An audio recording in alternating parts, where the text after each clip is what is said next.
US जैसा देश, UK जैसा देश, कनाडा जैसा देश आज से 50 साल पहले बहुत अच्छा था, बहुत अच्छा था। अच्छा। और आज वो गरीब नहीं, आज वो गरीब नहीं, बहुत ज्यादा गरीब हो गया है। ठीक है, आप वहाँ पे आप ये नॉलेज अच्छी है, ये नॉलेज अच्छी है, ये नॉलेज जब रखोगे ना सर, मैं बताती हूँ, आप ये नॉलेज रखोगे तो आपको बहुत। इकोनॉमी है यूएस की, आपकी यूएसए की जो इकोनॉमी है कितने ट्रिलियन की है? इकोनॉमी का मेरे को आइडिया नहीं है, मैं जो चीज नहीं पता वो चीज मैं गलत नहीं बोलूंगी। अच्छा। अमेरिका की जो इकोनॉमी है वो 28 ट्रिलियन की है। ठीक, इंडिया की जो अभी 3 ट्रिलियन पे है। ठीक, तो आप कह रहे हो कि इंडिया वो यूएस पिछड़ गया, तो भैया यूएस की इकोनॉमी 28 ट्रिलियन और चाइना की 19 ट्रिलियन और इंडिया की 3 ट्रिलियन, कौन पिछड़ गया बताओ इकोनॉमी के मामले में? और सुनो, इकोनॉमी में छोड़ो, पर कैपिटा इनकम में यूएस की जो पर कैपिटा इनकम है प्रति व्यक्ति आए, ठीक है, विकसित देशों में उसकी 7वीं नंबर की पर कैपिटा इनकम है। इंडिया की 117वीं नंबर की पर कैपिटा इनकम है। इंडिया यूएस के बराबर ही पहुंच गया। मैडम सच जानो, सच। और अभी तो रुको, क्लाइमैक्स अभी बाकी। तो दोस्तों स्वागत करते हैं आप सभी का एक और नई वीडियो में। इस वीडियो में चश्मे वाले भाई ने अंधभक्त दीदी की क्या जबरदस्त धुलाई करी है, तो वीडियो के अंत तक बने रहें। और वीडियो पसंद आए तो वीडियो को लाइक और चैनल को सब्सक्राइब करना और कमेंट करके बताना वीडियो कैसी लगी और वीडियो का हाइप जरूर करना। तो बिना किसी देरी के इस वीडियो को स्टार्ट करते हैं, चलो। अभी मजा आएगा ना भिड़ो। महंगाई है कि नहीं मोदी राज में? है, एक सेकेंड, महंगाई है, मैं बताती हूँ, महंगाई है, महंगाई, मगर अगर मोदी राज में महंगाई है और अगर आप इसको इकोनॉमिक साइज देखो ना तो बाकी देशों से कम है। अच्छा, कम कौन कौन? मैं बताती हूँ, पड़ोसी देश अपना पाकिस्तान, इसमें मैं आपको ना एक सेकेंड मैं आपको यूएस तक कंपेयर करूंगी, सर, मैं आपको यूएस तक कंपेयर करूंगी। रुको, मैं पाकिस्तान में लौकी जैसी सब्जी 300 रुपए किलो है। 300 रुपए किलो, और वो आज से 3 महीने पहले थी। ठीक है, वहाँ पे पेट्रोल 250 रुपए लीटर मिलता है। दूसरी चीज, यूएस, मैं आप चाइना पे भी आऊंगी। यूएस जैसा देश है जो बहुत जिसको लोग बहुत ज्यादा सोचते हैं कि हम यूएस में जाके बसेंगे। यूएस में 10 साल में 3 बार इन्फ्लेशन आ चुका है। यूके दूसरी बार इन्फ्लेशन क्राइसिस पे है। कॉस्ट ऑफ लिविंग यूके में बहुत ज्यादा है। न्यूजीलैंड में कॉस्ट ऑफ लिविंग बहुत ज्यादा है। ठीक है।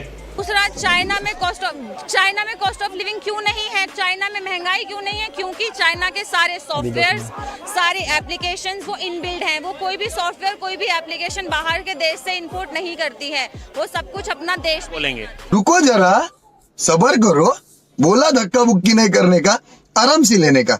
हाँ, नहीं, बांग्लादेश की करेंसी से तुम पाकिस्तान से कंपेयर कर रहे हो, तो बांग्लादेश से भी कंपेयर करो। बांग्लादेश की करेंसी डॉलर के मुकाबले कहाँ और इंडिया की करेंसी डॉलर के मुकाबले कहाँ है? किसी भी दुनिया में मेजरमेंट के लिए जो मानक है, जैसे समय का मानक सेकंड है, ऐसी पूरी दुनिया में करेंसी का मानक डॉलर है। तो अभी मजा आएगा ना भिड़ो। ये बताओ 2014 के पहले कितने रुपए का $1 था और 2014 के बाद कितने रुपए का $1 है? और बांग्लादेश के कितने रुपए का $1 था 2014 के पहले और अभी 2023 में बांग्लादेश के कितने रुपए का $1 है? ठीक है, कंपैरिजन करोगे तो उस देश से करो जिसकी औकात कल नहीं थी। पाकिस्तान की ना भैया आज से 50 साल जब आज़ादी हासिल हुई थी उस टाइम पे बराबरी थी, लेकिन आज़ादी के 5 साल बाद ही पाकिस्तान बुरी तरह बिछड़ चुका था। पाकिस्तान की तो कैपेसिटी थी ही नहीं। चाइना से कंपेयर करो, बात तो सही है। कंपेयर कर रहे हो बांग्लादेश से, करो, बांग्लादेश की भी नहीं थी, लेकिन आज बांग्लादेश उभर गया। इंडिया की करेंसी से ज्यादा मजबूत हो रही है। छोटा सा देश है, ठीक है भाई, कुछ ना कुछ तो नीति होगी। अब ये बताओ, डेमोक्रेसी के मामले, करप्शन के मामले में देख रहा था मैं, भारत की जो करप्शन के मामले में रैंकिंग थी वो 78 थी, अभी 83 हो गई। ठीक है, मोस्ट करप्टेड कंट्री में आ रहा है हमारा। ठीक है, ये कह रहे हैं कि भैया डंका बज रहा है। भाई आंकड़े नहीं रखोगे, मीडिया पे सिर्फ तारीफें सुनोगे तो तुम्हारे पास गलत ही इन्फॉर्मेशन आएगी। क्या बात है सर, क्या बात है सर, क्या बात, ये बात है। ये बात कर रहे हैं बांग्लादेश की, चलो ये बात करें पाकिस्तान की। पाकिस्तान आज से 50 साल पहले भी नहीं था, अभी भी नहीं है। यूएस जैसा देश, यूके जैसा देश, कनाडा जैसा देश आज से 50 साल पहले बहुत अच्छा था, बहुत अच्छा था। और आज वो गरीब नहीं, बहुत ज्यादा गरीब हो गया है। ठीक है, आप वहाँ पे ये नॉलेज वहाँ पे आप ये नॉलेज सर, मैं बताती हूँ, आप ये नॉलेज रखोगे तो आपको बहुत। इकोनॉमी है यूएस की, आपकी यूएसए की जो इकोनॉमी है कितने ट्रिलियन की है? इकोनॉमी का मेरे को आइडिया नहीं है, मैं जो चीज नहीं पता वो चीज मैं गलत नहीं बोलूंगी। अमेरिका की जो इकोनॉमी है वो 28 ट्रिलियन की है। ठीक, इंडिया की जो है अभी 3 ट्रिलियन पे है। ठीक, तो आप कह रहे हो कि इंडिया वो यूएस पिछड़ गया, तो भैया यूएस की इकोनॉमी 28 ट्रिलियन और चाइना की 19 ट्रिलियन और इंडिया की 3 ट्रिलियन, कौन पिछड़ गया बताओ इकोनॉमी के मामले में। और सुनो, इकोनॉमी में छोड़ो, पर कैपिटा इनकम में यूएस की जो पर कैपिटा इनकम है प्रति व्यक्ति आए, ठीक है, विकसित देशों में उसकी 7वीं नंबर की पर कैपिटा इनकम है, इंडिया की 117वीं नंबर की पर कैपिटा इनकम है, इंडिया यूएस के बराबर ही पहुंच गया। मैडम सच जानो, सच।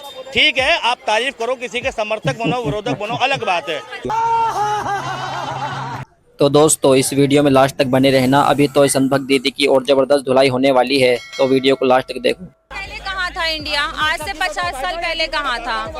आज से 50 साल पहले इंडिया की पर कैपिटल इनकम कितनी थी और यूएस की पर कैपिटल इनकम कितनी थी? जब इंडिया आजाद हुआ, ठीक है, इंडिया वाज पुअर, लेकिन इंडिया की जो इकोनॉमी थी वो 6ठी लार्जेस्ट इकोनॉमी थी उस टाइम पे भी, इस आज़ादी के टाइम पे। जब भारत आज़ाद हुआ, जब 6ठी बड़ी इकोनॉमी था, ठीक है, आज 5वीं में पहुंचने वाला है, लेकिन गरीब था उस टाइम पर भी। और 91 में ऐसी स्थिति आ गई थी भारत की, अकाल वकाल पड़े थे, ठीक है, इंडिया की इकोनॉमी क्लोज इकोनॉमी होती थी। 91 में ऐसी स्थिति आ गई थी कि 3-4 दिन का पैसा था, 145 नंबर पे थी इकोनॉमी। मनमोहन ने उस इकोनॉमी को 10वें नंबर पे पहुंचाया था। 2014 में जब मोदी जी को सौंपी थी तो इंडिया की रैंकिंग 10th थी और 1991 में 145 थी और मोदी जी 10वें से 5वें पे लाए और मनमोहन सिंह 145 से 10वें पे लाए। तो बताओ काम किसने ज़्यादा किया, मनमोहन ने या मोदी ने? तो वो 10वें से दोबारा 0 पे ही लाएंगे ना, वो 10वें से 0 पे ही तो लाएंगे। 10वें मोदी 10 से 0 पे लाएंगे ना, वो 10 से 145 पे ले जाके फिर से 0 पे लाएंगे। 10 पे लाने वाला ज्यादा काम कर रहा है या 10 से 5 पे लाने वाला ज्यादा काम? अरे 145 से 10 पे लाने के लिए मार्जिन भी तो था। बाप को भेज, तेरे बस की बात नहीं। एक सेकेंड सर, आपके पास 20 लाख रुपए हो, ठीक, आप 50 लाख जल्दी बना लोगे या आप पर कुछ ना हो तब 20 लाख जल्दी बना लोगे। एक गरीब आदमी गरीबी से उभरने में टाइम लगाता है, लेकिन एक बार वो अमीर हो जाए ना तो वो बहुत अमीर हो ही जाता है। ये बड़ी अच्छी बात कही आप। जब तक देश की इकोनॉमी 1 ट्रिलियन इकोनॉमी नहीं बनी थी, तब तक देश के लिए चुनौती थी कि कैसे ट्रिलियन में पहुंचा जाए। लेकिन जिस वक्त 1 ट्रिलियन हो गई ना, 1 ट्रिलियन हो गई थी 2007 में और 2 ट्रिलियन पता कब हो गई थी? 5 साल बाद ही हो गई थी। तो 1991 ठीक से आने में 1 ट्रिलियन आने में 2007, देखो कितना समय लगा, 17 साल। बात तो सही है। क्या थी और 2007 में पॉपुलेशन क्या थी, 2023 में पॉपुलेशन क्या है? 1991 में सुनिए 1900 आप 145 से 10वें नंबर पे लाने की बात कर रहे हो। 145 से 10वें नंबर पे लाए, 145 से 10वें नंबर पे लाने के लिए उनके पास टाइम था, उनके पास मार्जिन था कि वो 145 से 10 पे ला सकते हैं। वो 10 से 5 पर लेकर आए ना, अब 5 से 0 1 पे भी लेकर आएंगे। अब ऐसा तो नहीं कर सकते ना कि दिखाने के लिए वो पहले 5 नंबर से 25 नंबर पे लेके जाएं, फिर वापस से 5 नंबर पे लेकर आएं, फिर 1 पे लेके जाएं। वो चीज तो पॉसिबल नहीं है। नहीं, मैं कह रहा हूँ अगर पॉपुलेशन बढ़ रही है तो मैन पावर भी तो बढ़ी है ना, उस हिसाब से पॉपुलेशन बढ़ी है तो इंसान भाई देश में काम कार्य करने की क्षमता बढ़ी है, विदेश में जाने वाले लोगों की संख्या बढ़ी है और विदेश में अगर लोग गए हैं तो शुद्ध कारक आय बढ़ी है, NFI बढ़ा है, net factor income from abroad बढ़ा है। भाई जितनी ज्यादा पॉपुलेशन होगी उतनी ज्यादा पॉपुलेशन काम करेगी, पॉपुलेशन काम करेगी तो इकोनॉमी में तरक्की होगी। तो भैया ये तो मोदी जी के लिए प्लस पॉइंट मिला, आबादी बढ़ गई तो घटा थोड़ी है इकोनॉमी के मामले में। और अरे बाप रे, ये तो धोती खोल रहा है। 91 में और 2014 में जब छोड़ के गए थे तो 120 करोड़ आबादी थी, 120-125 करोड़ आबादी थी, ठीक। 2001 में जब जनगणना हुई थी उस टाइम पे 100 करोड़ के आसपास, 103 करोड़ 104 करोड़ आबादी थी। 91 में 80 करोड़ के आसपास थी, ठीक है। तो जनसंख्या विस्फोट तो उस हिसाब से हुआ ही नहीं मोदी जी के आने के बाद, जिस हिसाब से पिछली सरकारों ने झेला। आज़ादी के टाइम पे भारत की आबादी जो थी वो लगभग 25-26 करोड़ हुआ करती थी, लेकिन उसके बाद जो ड्रास्टिक चेंज आया, भैया देखो कहाँ 25-26 करोड़, वहाँ 100 करोड़। मतलब कांग्रेस 25 से 100 करोड़ होने पर भी जवाबदेही थी उसकी कि भाई हम महंगाई कंट्रोल करेंगे, और इसकी आबादी, इस बंदे की आबादी 100 से 130 करोड़ होने के बाद भी तय नहीं हो रही। मतलब रीजन, पब्लिक रीजन क्या दे रही, आबादी बढ़ गई। अरे सरकार क्या घंटा करने के लिए चुनते हैं हम? अब बोल, मेरा मुंह से निकल गई, मेरी जबान टूट गई यार। देखिए, अगर कांग्रेस मोदी जी की तरह रोना रोती कि 70 साल कुछ नहीं हुआ, तो कांग्रेस के पास रोने के लिए 200 साल थे अंग्रेजों के, ठीक है, कि 200 साल अंग्रेजों ने शासन किया जी, देश लूट लिया, कुछ नहीं, हम क्या करें, हम क्या करें, हम क्या करें। ऐसा नहीं किया कांग्रेस ने। कांग्रेस ने ये कहा कि चुनौती है, हम लड़ेंगे, तरक्की करी, डेवलपमेंट किया। अगर कांग्रेस रोती तो 200 साल रोती, ना तुम्हें मेट्रो मिलती, ना सड़क मिलती, ना मॉल मिलते, ना इंफ्रास्ट्रक्चर मिलता, कुछ भी नहीं मिलता।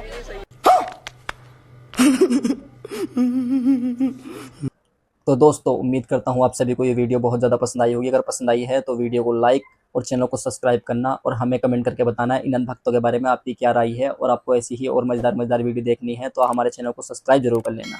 मिलते हैं किसी नई वीडियो में।